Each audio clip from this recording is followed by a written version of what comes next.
Hi everyone, I'm Jen with JenKnoedl.com, and today I'm reading from my Kindle Chapter 3 of Mere Christianity. If you missed Chapter 1 and 2, you can click around or click below and get the links to those because it's definitely building on. And I'm just going to read you some excerpts and we're going to discuss, so please do let me know what you're thinking in the comments below.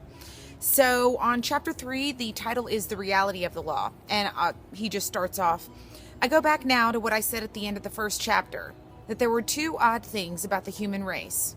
First, that they were haunted by the idea of a sort of behavior they ought to practice, what you might call fair play or decency or morality or the law of nature.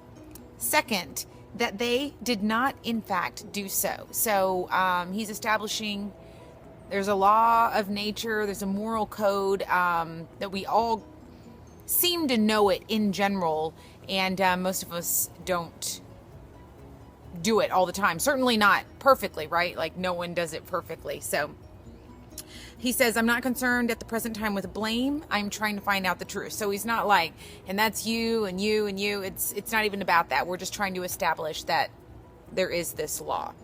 And so now he's kind of talking about the concept of that being a law. The law of decent behavior is a different matter.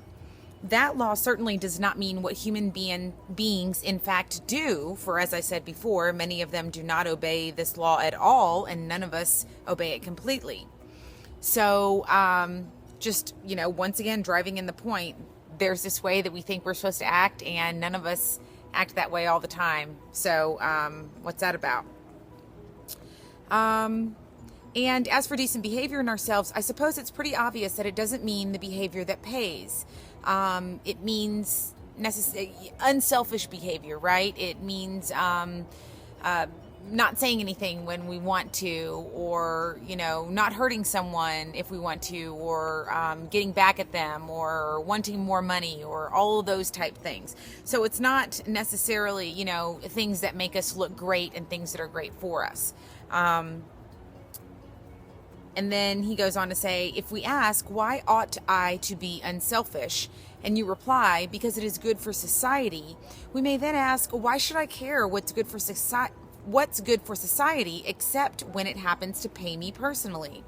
And then you will have to say, because you ought to be unselfish, which simply brings us back to where we started. So, he's really expressing in like layman's terms that we shouldn't be selfish. We kind of know this, but we are. And I know I, for one, find that to be extremely frustrating. So chapter 4, he's going to talk about what is behind the law. So be sure to subscribe for email updates at JenKnoedl.com. I'm also sharing some health recipes and all sorts of things to make you have a better life, or to help you, hopefully. That's it, and I'll see you next time. Bye.